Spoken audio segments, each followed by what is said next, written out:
दोस्तों last year 27 अक्टूबर के दिन एलॉन मस्क ने ट्विटर को खरीद लिया था, जो कि 2022 की सबसे बड़ी न्यूज थी। और ट्विटर खरीदने के बाद इन्होंने ट्विटर के सीईओ से लेकर सभी एम्प्लॉयज को कंपनी से बाहर निकाल दिया।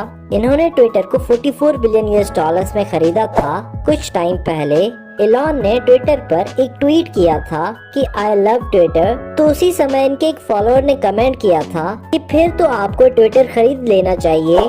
बस फिर क्या था, एलॉन ने ट्विटर की मार्केट वैल्यू जो थी 22 मिलियन यूएस डॉलर्स थी उस समय, उसे 2 गुना ज्यादा पैसे देकर ट्विटर खरीद लिया।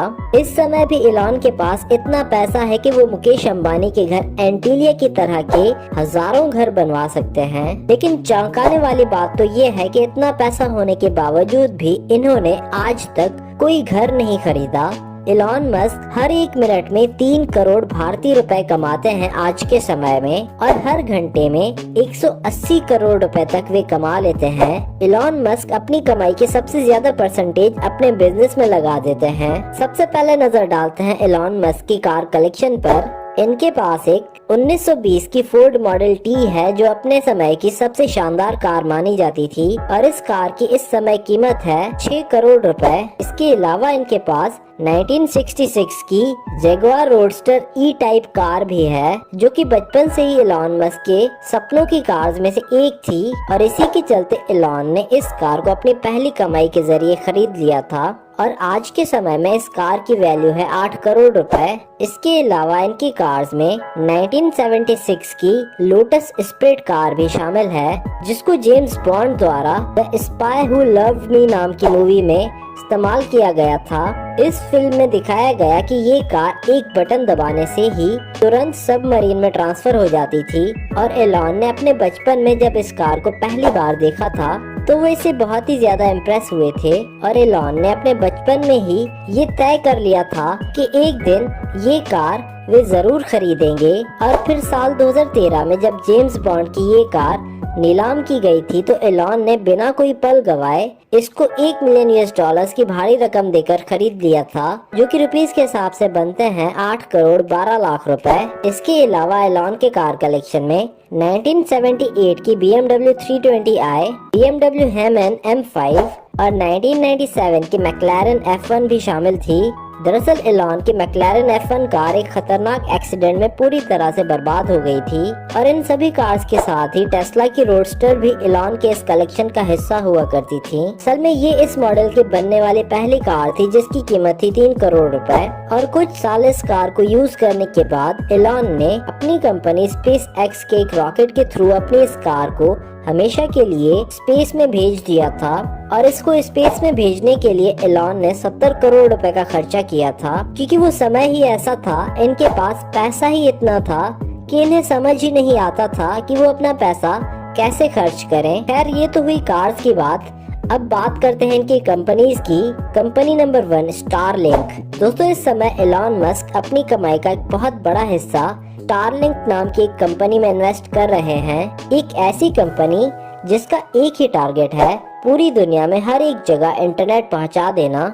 इस समय पूरी दुनिया में जितनी भी टेलीकॉम कंपनीज हैं जिनका काम इंटरनेट जैसी चीजों को मुहैया करना है, वो सभी कंपनीज अपने हर यूजर तक इंटरनेट पहुंचाने के लिए ऑप्टिकल फाइबर का इस्तेमाल करती है, और उस ऑप्टिकल फाइबर को हर एक जगह पर जमीन के भीतर तार बिछाकर पहुंचाना पड़ता है। यही वजह है कि आज के समय इस दुनिया में कई ऐसी जगहें हैं जहां आपको इंटरनेट नहीं मिलती। लेकिन एलॉन मस्क बहुत दूर की सोचते हैं। इन्होंने सोचा कि क्यों न जमीन के अंदर तार बिछाने के बजाय सैटेलाइट के जरिए इंटरनेट को पहुंचाया जाए।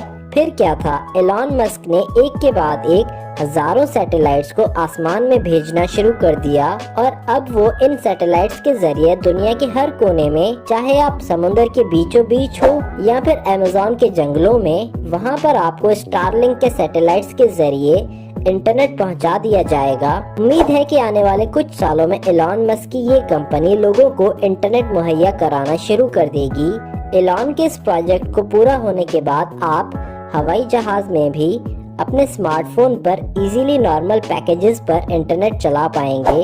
Company number 2 space x. दोस्तों ये वही कंपनी है जहां से एलॉन मस्क का पागलपन दुनिया के सामने आया।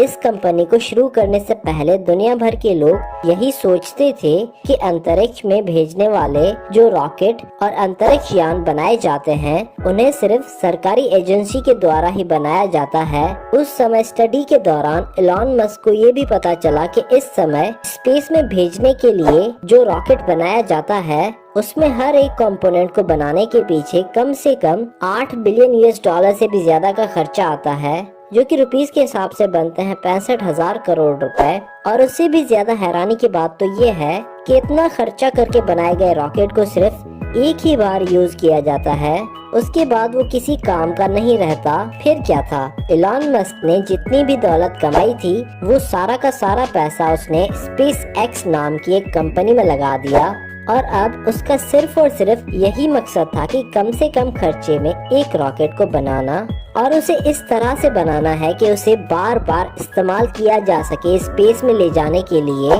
जैसे कि एक एरोप्लेन। दोस्तों, आपको जानकर हैरानी होगी कि एलॉन मस्क ने अपने इस प्रोजेक्ट पर काम करने के लिए अपनी कमाई का हर एक रुपया लगा दिया, लेकिन अफसोस कि सारा का सारा पैसा लगाने के बावजूद भी एलॉन मस्क का प्रोजेक्ट 3 बार बुरी तरह से फेल हो गया। दुनिया हंस रही थी, लेकिन एलॉन मस्क के दिमाग में अभी भी यही चल रहा था कि इस प्रोजेक्ट को कैसे भी करके पूरा करना है। फिर क्या था, एलॉन मस्क ने अपने 750 करोड़ रुपए की कीमत वाले घर को भी बेच दिया और एक बार फिर अपने सारे बचे हुए पैसों को लगाकर एक आखिरी कोशिश में लग गए। ये एलॉन मस्क की चौथी कोशिश थी और अगर इसमें भी वो फेल हो जाते तो दुनिया उसे दिवालिया घोषित कर देती, लेकिन हैरत अंगेज तरीके से एलॉन मस्क का चौथा एक्सपेरिमेंट काम कर गया। दुनिया की सबसे बड़ी स्पेस एजेंसी नासा ने भी कभी नहीं सोचा था कि ऐसा संभव हो सकता है। अमेरिकन स्पेस एजेंसी नासा ने एलॉन मस्क के साथ हाथ मिला लिया और नासा ने एलॉन मस्क को 1.5 बिलियन US डॉलर का कॉन्ट्रैक्ट दे दिया, यानी कि 13,000 करोड़ रुपए। और आने वाले सालों में और भी कई स्पेस एजेंसीज एलॉन के रॉकेट्स को खरीदने के लिए तैयार हैं। Company number 4 Tesla. दोस्तों, एलॉन मस्क अपनी कमाई का एक बहुत ही बड़ा हिस्सा जिस चीज के पीछे खर्च कर रहे हैं उनमें से चौथे नंबर पर आता है टेस्ला। ये एक ऐसी कंपनी है जो फ्यूचर के लिए कार्स तैयार कर रही है। एलॉन मस्क का मानना है कि आने वाले फ्यूचर में दुनिया में पेट्रोल और डीजल पूरी तरह से खत्म हो जाएगा और यही वजह है कि एलॉन मस्क अब पूरी दुनिया को इलेक्ट्रिसिटी वाली कार देना चाहते थे। फिर क्या था, एलॉन मस्क ने अपनी खुद की एक ऑटोमोबाइल कंपनी को लॉन्च करने के बारे में सोचा। आपको जानकर हैरानी होगी कि जब एलॉन मस्क के दिमाग में ऐसा चल रहा था तब उनके दोस्त बोल रहे थे कि दुनिया में इस समय तो ऑलरेडी ही इतनी ऑटोमोबाइल कंपनीज हैं जिनको टक्कर देना किसी नई ऑटोमोबाइल कंपनी के लिए इम्पॉसिबल है। फिर क्या था, एलॉन मस्क ने अपनी कमाई का एक बहुत ही बड़ा हिस्सा टेस्ला कंपनी के पीछे लगाना शुरू कर दिया और देखते ही देखते आज टेस्ला दुनिया की सबसे बड़ी कार कंपनीज में से एक है जो इलेक्ट्रिक कार्स तैयार करती है।